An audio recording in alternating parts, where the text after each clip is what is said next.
Hey, what's up everyone? Welcome back to another full day of eating. I'm Derek from Simnett Nutrition, and today I'm going to be sharing with you everything that I eat today in the hopes that it gives you some plant-based meal ideas that you can incorporate into your life. So I'll be sharing with you my pre-workout meal, my breakfast, my lunch, and my dinner, along with some of the fun activities that I do today. And I've actually already been out of the house doing some of these fun activities. So I decided to get up early this morning and go for a run. I looked outside and the skies were blue, and even though it was kind of cold, I knew I had to get out there to see all those beautiful fall colors. So that's what I did. I laced up my shoes and I got out there for a little jog, and it was so worth it.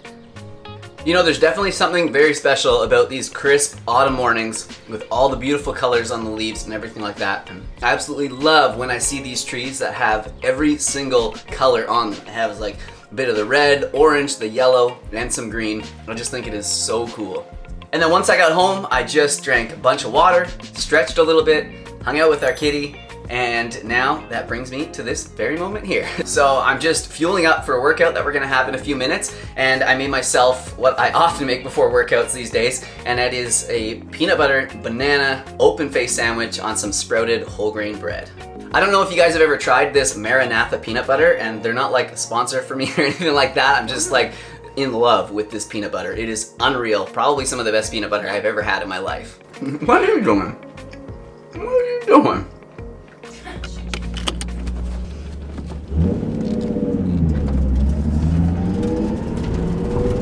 All right, so Crystal and I just heading to the gym. I know you guys know her already, but this is Crystal, my lovely partner. Hi. And yeah, we're just heading to the gym now. What are you gonna hit today at the gym, Crystal? Ooh, that's a good question. I think upper body. What about you? Nice. Definitely upper body. Hit legs yesterday, but I'm going to hit chest and shoulders and triceps. Yeah, focus on pushing movements today. Nice. Yeah. So we're just rolling up now. So we're gonna find a parking spot and get in there, warm up, and just get into this workout.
All right, so we just got back from the workout. I had an awesome workout, but of course now I am hungry. So I've got everything out here for my post-workout smoothie, which I will show you guys everything that's going in here right now. So you guys know I usually like to make a berry smoothie, but today I'm gonna be making a green smoothie, and this is gonna turn it super green. I'll tell you guys about that in a second. So let's go over everything that I have going in here. And I know it doesn't look like a lot of food, but this is actually gonna be around 750, almost 800 calories. So I've got 3 nice and ripe spotty bananas. This is like my favorite amount of ripeness. A couple bruises on here, but it'll be all right. And I've got about a cup or so of frozen mango, 2 pitted medjool dates. So this is a great way to bump up the calories of like a smoothie or a smoothie bowl. Super dense in calories, makes it nice and sweet as well. But if you're not looking for that, then you might want to leave those out. Got about a cup and a half, 2 cups of greens there. And then I've got about a tablespoon and a half of chia seed. So this is of course going to provide me with some healthy fats, omega-3 fatty acids that we so desperately need in our diet.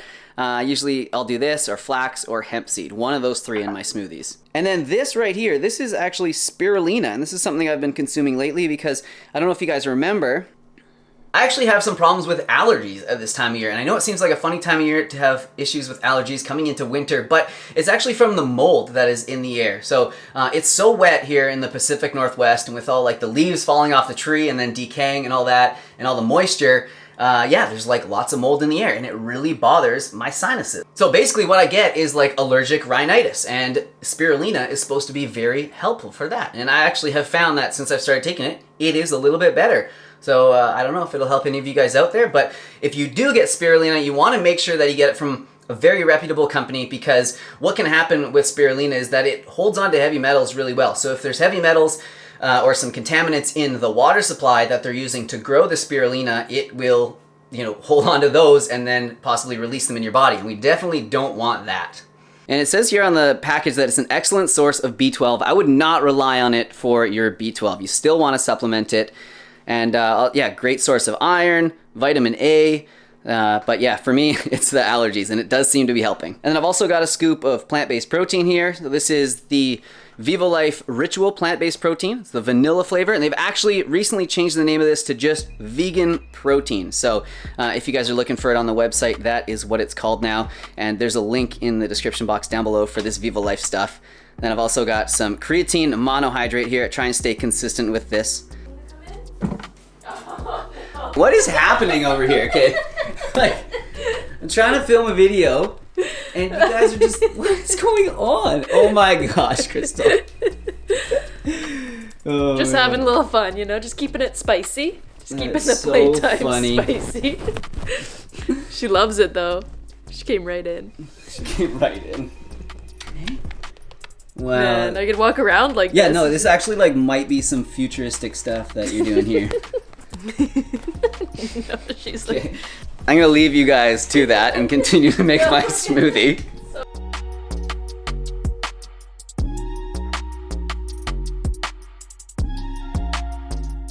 Oh yeah, and then I just add some water for the liquid. I used to do like soy milk or almond milk, things like that, but to be honest with you, I just started having water because it was kind of getting expensive, and we were going through lots of cartons of the stuff, and I enjoy it just the same. So yeah, whatever, don't need that.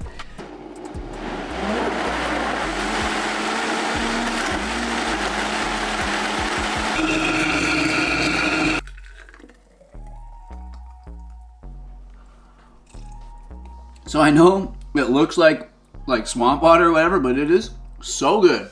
I love this. Every day I look forward to this. So we have this Facebook group, the Simnett Nutrition Community, for people that have purchased my recipe ebook, which there's a link for in the description down below. And it's an amazing group. There's something like 11,000 members. And everyone's always really helpful and always asking like really amazing questions. And I know I should utilize this resource a lot more on this channel, because not only are the questions amazing, but some of the answers from the members on there are just incredible as now. We have some amazingly smart people in that group. So anyways, I just wanted to talk about creatine really quickly, because it's in my post-workout smoothie here, as you guys just saw, and somebody had a question on it. Let's talk creatine monohydrate timing. I've been watching your videos for quite some time, and I noticed you take creatine after a workout. I've also seen recently some powerlifters take it right before bed. In all my time lifting, I've always been guided by trainers to take my creatine monohydrate with my pre-workout before I get to the weights. I can't really find any solid research on either side of the fence. Any thoughts? For most people, it doesn't really matter. The most important thing is if you are consuming it, that you take it every single day and you just stay consistent with it. I mean, if you miss a day or two in the week, it's not really going to matter too much. It doesn't work acutely like a pre-workout does, like something with caffeine or something like citrulline malate or something like that, that works, within like a few minutes or within an hour or something like that. You have to build the stores up of creatine in your body before it starts to have an effect. And if you really want to split hairs, there does seem to be some evidence that taking it around your workout is best for helping with muscle growth and strength building, all that sort of stuff. So the reason why I take it after my workout is because that's when I remember, and it goes it doesn't taste like anything, but it goes, it's just easy to put into my post-workout smoothie. I keep the container or the package right beside my protein powder, and then they just both go in there at the same time. I did try taking creatine before bed a couple days ago, and I actually woke up with a terrible headache. So I don't know if that was the exact reason, but I very rarely get headaches, so I don't think I'll be doing that again. And there's also a theory that carbohydrates are nutrient drivers. They help to drive nutrients into the cell. And, if you have creatine with a good source of carbohydrates, that might help get more of it into the cells. Yeah, again, the research isn't like totally conclusive, so I wouldn't really worry too much about it. If you are supplementing it, just 3 to 5 grams every day, whenever you can remember. And then some of the members responded with basically just the same thing. Take it regularly to keep your stores filled up. That's the real point. And then, yeah, someone here posts a link to a study and said, slight advantage to post-workout, but you're definitely splitting hairs here. Just consuming it regularly, regardless of timing, should be your primary goal. I take it post with my meal just for simplicity. So there you go. Hopefully that answers the question. I'm going to keep answering some questions in the Facebook group, and I'm going to drink the rest of my creatine green post-workout smoothie, and I will see you guys back here shortly. We'll probably back in the kitchen and we'll make some lunch. I already know what I'm gonna make and I'm excited. All right, so I'm back in the kitchen and I just made my lunch. Today I'm having quesadillas. These are gonna be incredible. I can't wait to get into them, but let me first show you exactly how I made these. So the first thing I did was to soak and rehydrate these Butler Soy Curls. So I don't know if you've ever had these before, but they are incredible. They're really versatile. You can make them taste like just about anything. The texture is amazing. It's sort of chicken-like, but you know, with a plant-based twist, obviously.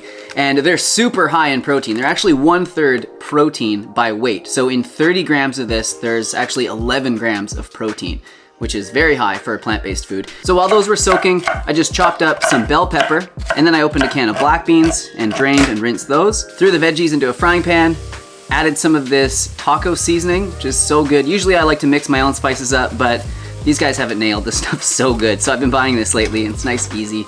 And it's nice to have your food taste a little different than the usual spice medley that I use. And then I decided I wanted some corn in there, and I thought I had some frozen corn, but I just had this like vegetable mix of frozen veggies, including some corn. So I thought I could pick out all the corn, but it was just way too tedious. So I just ended up firing, you know, the peas and carrots and everything in there as well. And you know, it's gonna be fine. More veggies never hurt anybody. Then I just added a little bit of water to help it saute and cook that up for a few minutes. And once the soy curls had soaked up all the liquid they were going to, I drained those and I kind of squeezed as much water out of them as I could, and then just added that same taco seasoning and gave everything kind of a good squeeze, because you really want to work the flavors into the soy curls, otherwise it's just gonna sit on the outside. And I just fired those into a pan as well, sauteed them for about 10 minutes. And then I just built the quesadilla. So first I added the beans and veggies, then some salsa on top, and then the Butler Soy Curls on top of there. And then I decided it's probably gonna be pretty good with some cheese on there. So I found this Applewood smoked vegan cheese in the fridge and added that to it. And it's not something I try to have too often because, like, let's face it, this stuff is not all that great for us, but man, it's amazing in these quesadillas. So then I just folded them in half, put those back in the skillet, and just, you know, cooked them until the cheese was melted and the tortillas were starting to get nice and brown on the outside. And that's it, pretty simple. All right, wow, these are looking good. Yeah, so flipping them proved to be a little bit more difficult than I thought, but it all worked out.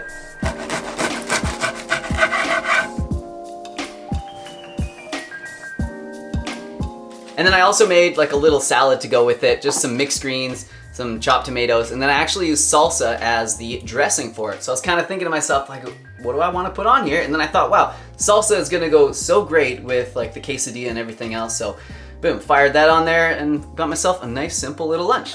I can't wait to get into this quesadilla. I don't think I'm gonna eat all of this. I do have to be honest. I'll probably give like 2 pieces to Crystal if she wants them.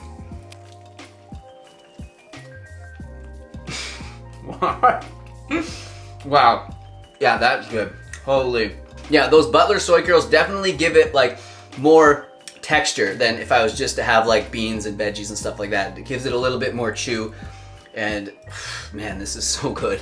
All right, I'm gonna go sit down, enjoy the heck out of this. I'm gonna offer some of it to Crystal, and then yeah, come back in here in a little bit and we'll make some dinner. Should be good. Gonna be an awesome dinner, actually. I already know what I'm gonna make. You guys know I already planned my meals out ahead of time, especially on these full day of eating days and videos or whatever, because I don't want to just be like throwing together just some crap or leftovers or whatever. I like to show you guys awesome recipes.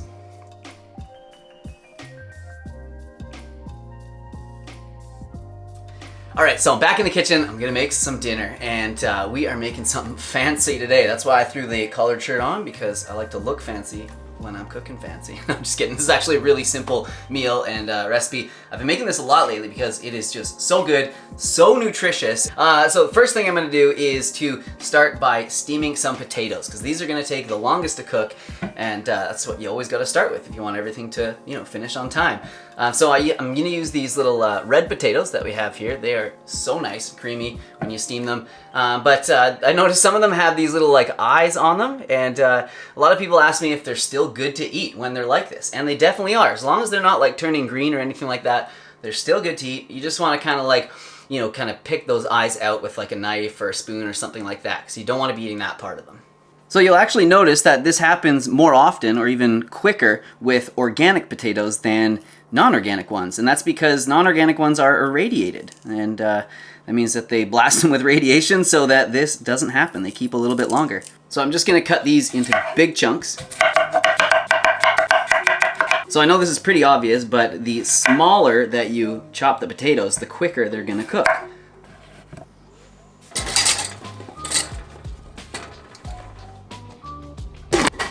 All right, so those potatoes, once they start steaming, they're only gonna take about 10 or 15 minutes.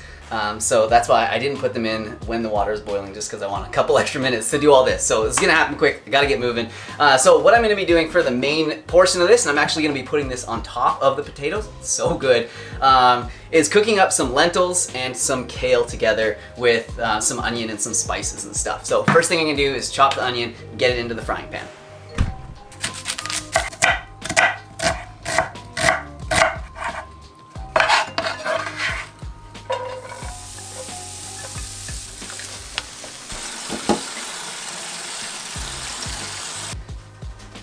Alright, so just wash the kale, and that's definitely something that you want to do because sometimes kale is pretty gritty. So I'm just going to take the stem off it, which is like one of my favorite things to do when I'm cooking in the kitchen with kale. So now I'm just going to give it a quick chop, get it into the frying pan. So I know it looks like a ton of kale, but you guys know how it is, it wilts down. And then next I'm just gonna throw 2 cans of lentils on there. Of course you could make your own lentils, but these are just so easy and so convenient, and they're only $2 per can of lentils at our local health food store. And I was actually just looking at the back and it blew my mind. In 1/2 cup of these cooked lentils, there's 23% of your RDI of iron. So if you're looking for a good source of iron, yeah, lentils definitely one of them. Good amount of protein as well, of course. So much fiber. So I'm just gonna pour off some of the excess liquid and then right into the frying pan on top of the kale. I like to spread the lentils like on top of the kale. It makes kind of like a little food oven, so it kind of steams the kale while heating up the lentils and everything as well. And then on top of that, I'm going to add, you guys know it, the twin pillars. I'm gonna add some garlic powder, some onion powder, and then also a few sprays of this Bragg's liquid soy seasoning. Kind of like soy sauce, tamari. If you've never tried it, definitely worth trying. It's so good, very flavorful. You don't need to use much. That's why the spray is kind of nice, because it helps you to use less of it. And you want to make sure you keep an eye on the potatoes. You don't want them to overcook too much. So I always like to just kind of stick a fork in them, and if it goes through nice and easily, then they're probably ready. So I'm going to turn off the heat now and then just let those sit while I make a quick salad.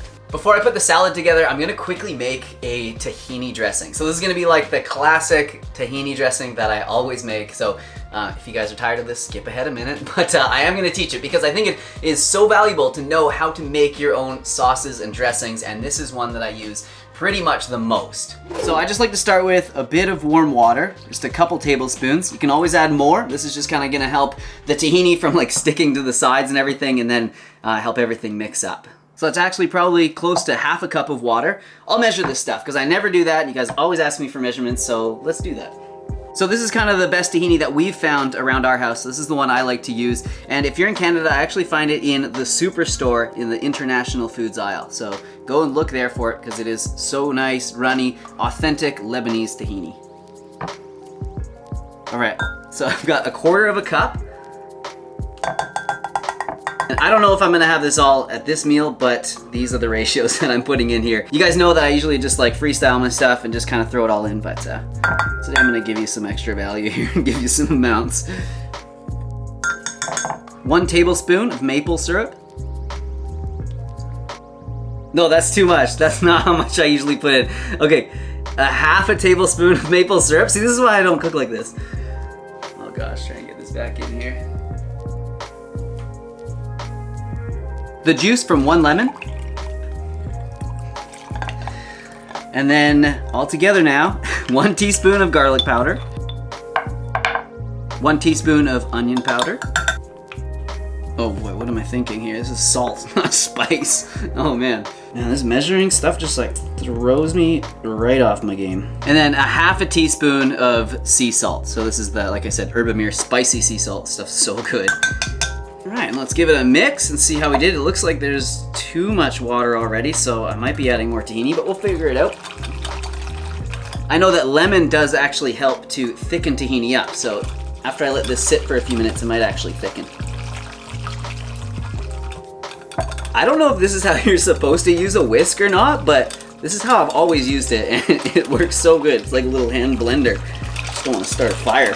So even if it does thicken up a little bit, I think this is still a little too runny for my liking, so I'm gonna add a little bit more tahini. 2 more tablespoons of tahini. I'll try to put like the recipe in the description, the finished copy of it, so you guys don't have to deal with all this madness when you're trying to figure it out.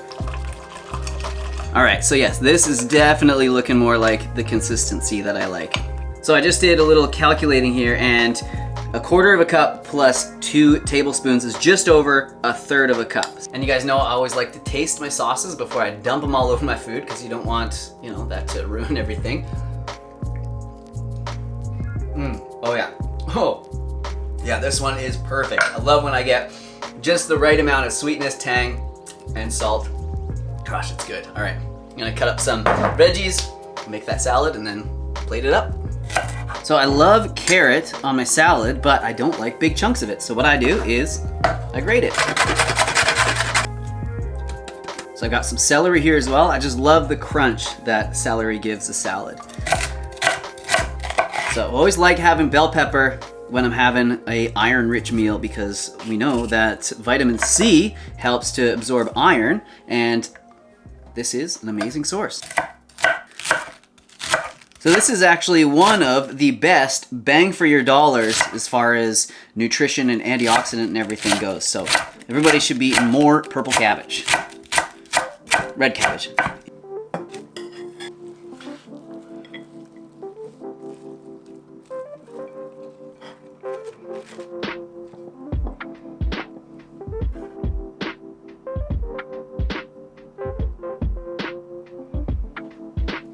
So it's pretty much ready to go. However, I'm actually gonna add a few more things because, I don't know, I just like love this process of the cooking and everything. It's just like adding all the little bits at the end, all the different flavors and sauces and stuff. So I don't know if you guys have this vegan queso in any stores near you. We actually get ours at Costco. It's the only place I've seen it, and it is so good. It's gonna be really nice with this. I'm actually just gonna make a little room here for it. But if you want to try this and you've never seen it in stores and you can't find it near you, I actually have a recipe video where I make something very similar. I used, you know, the kind of ingredients on the back and tried to figure it out myself. And I'll put a little tab so you can check it out right somewhere around here.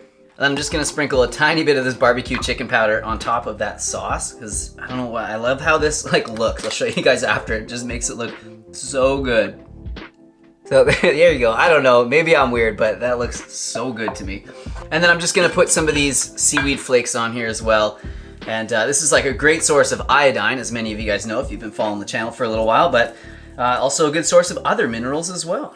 It's not my favorite taste, but when it's in like a meal like this and it's kind of mixed in, I don't really notice it too much, and I still really like it. That is beautiful.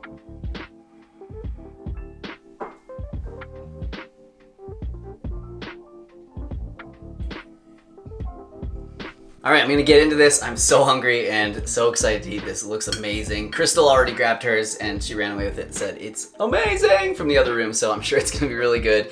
But, oh, what to start with? I definitely wanna try this kale, potato, lentil kind of deal I made here. Those potatoes are so good. Wow, yeah, this is really good. Those three seem to go together so well. Kale, lentil, potatoes, for the win. Oh, and I haven't even mixed the queso into it. What the heck?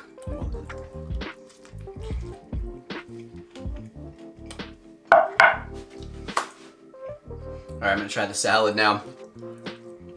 Man, this tahini dressing, I swear, if you guys make it and it doesn't fit into your like heavy rotation of cooking, then I'm sorry, because you're missing out. All right, so I'm gonna go and sit down and eat this, and that's probably all I'm gonna eat for the rest of the day. I will take my D3 and my B12 later on. I know sometimes I forget to mention that to you guys, but yeah, definitely think about those if you're not supplementing them already. And I hope you got a lot out of this video. I try to put as much value into these as I can, give you guys as many ideas, little tidbits of information, you know, along with a little bit of humor and fun and some motivation and all that along the way. So if I did any of those things, hit the like button. It helps me out so much. Lets me know that you guys like the videos so I can make more that are like this. Leave a comment down below and let me know what you thought of the day. Subscribe so you can see more. We can hang out again and I can show you other cool meals, and that's about it. Thank you guys so much for watching. Have a great day.